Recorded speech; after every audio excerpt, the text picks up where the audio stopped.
तो गाइस, अक्षय कुमार, जिन्हें हम खिलाड़ी कुमार भी कहते हैं, आजकल उनका करियर कुछ डाउनफॉल पर चल रहा है। साल था 2019 जब अक्षय कुमार बॉलीवुड के पीक पर थे, जहां बाकी मूवीज के प्रमोशन में लाखों खर्च हो रहे थे, वहीं दूसरी तरफ अक्षय की मूवी के लिए सिर्फ उनका नाम ही काफी था। उस वक्त उनकी हाउसफुल 4, मिशन मंगल, केसरी और गुड न्यूज रिलीज हुई थी, जो कि चारों ही सुपरहिट रही। उस वक्त अक्षय की इंटरनेशनल लिस्ट में वो 4th रैंक पर थे। अक्षय उस वक्त इतने पीक पर थे, ईयर बाई ईयर उनकी चार्जिंग फीस बढ़ती ही गई, जो कि जाकर 100 करोड़ प्लस पर रुकी। लेकिन ये उस वक्त की बात है जब वो अपने करियर के पीक पर थे। लेकिन वो कहावत बड़ी मशहूर है कि आप जितना ज्यादा ऊंचा उड़ने की कोशिश करोगे, उतने ही ज्यादा मुंह के बल भी गिरोगे। और यही हुआ अक्षय कुमार के साथ। जहाँ एक एक्टर एक साल में 4 सुपरहिट मूवी देता था, वहीं अब वो एक हिट मूवी के लिए जूझ रहा है। तो आखिर ऐसा क्या हुआ कि अब उनकी एक भी मूवी सिनेमाघरों में नहीं चलती? तो चलिए बात करेंगे इसी पर। तो लेट्स स्टार्ट।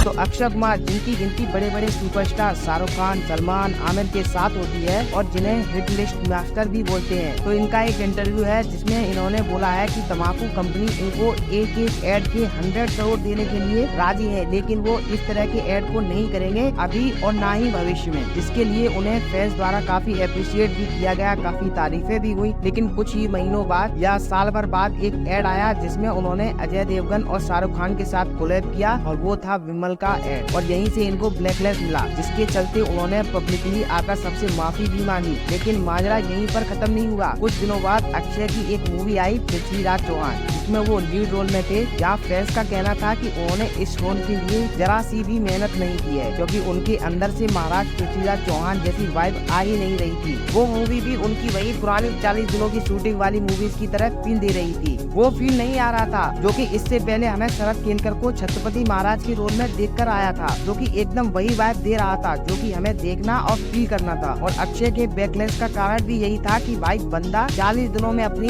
मूवी कंप्लीट करके चलता बनता है, नहीं बाकी मूवीज को 1 से 1.5 साल लगती है। और पृथ्वीराज चौहान के समय अक्षय की 4 मूवीज के ट्रेलर धनाधन आए 2-2, 3-3 दिनों के गैप में, जहाँ इस चीज को देखकर लोग उन पर और भड़क गए। और वहीं दूसरी तरफ बॉलीवुड में एक नया ट्रेंड चालू हुआ, रीमेक ऑफ साउथ, जिसमें अक्षय ने एक के बाद एक लगातार 5 मूवी का रीमेक बना डाला, जिसकी स्टोरी बिल्कुल सेम वही स्टोरी होती थी। और तो और उस मूवी का माइनस पॉइंट ये था कि ये लोग उसका रीमेक बनाते थे जो कि पहले से ही हिंदी डब में अवेलेबल है, वो भी यूट्यूब पर, और ऊपर से ब्लॉकबस्टर भी है। अब अगर कोई भी मूवी ब्लॉकबस्टर है तो जाहिर सी बात है सभी ने उसे देखा भी होगा। और वही सेम स्टोरी को देखकर लोगों ने इनकी मूवीज के बैड रिव्यू स्टार्ट कर दिए, जिसका इनकी मूवीज पर काफी इफेक्ट पड़ा। वही दूसरी तरफ जहाँ बाकी के डायरेक्टर एक्टर कुछ अलग ट्राई करने की कोशिश में थे कि ऑडियंस को कैसे अपनी तरफ अट्रैक्ट किया जाए, और वहीं ये अक्षय कुमार रीमेक पे रीमेक निकाले जा रहे थे बिना किसी हेजिटेशन के, जिसका रिजल्ट क्या निकला? सारी मूवीज फ्लॉप। और उसके साथ साथ इनका करियर भी धीरे धीरे डाउनफॉल होता गया। जहाँ वही दूसरी तरफ SRK हमें एक्शन करते हुए नजर आए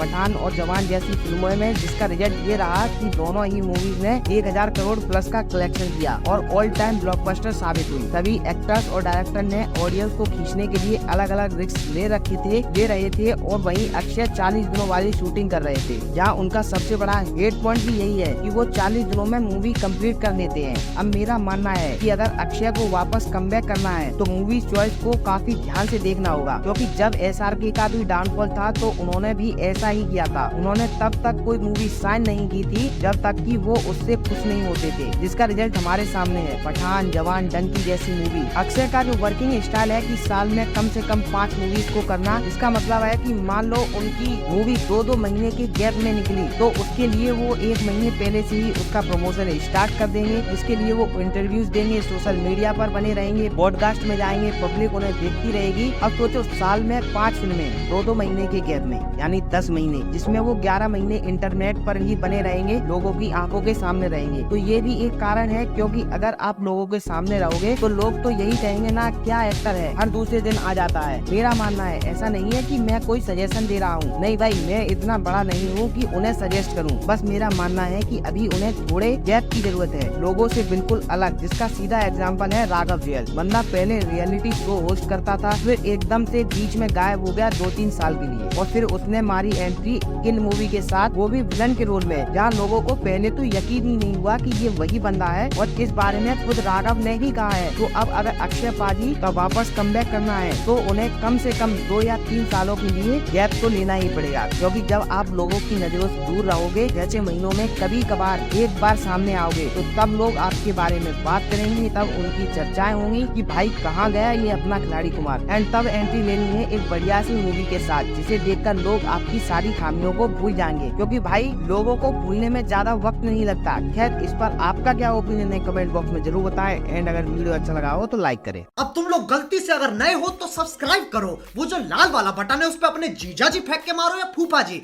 मुझे नहीं पता, बस क्लिक हो जाना चाहिए। अब मैं भी जा रहा हूं, मुझे मुठिया पेलने जाना है। बाय।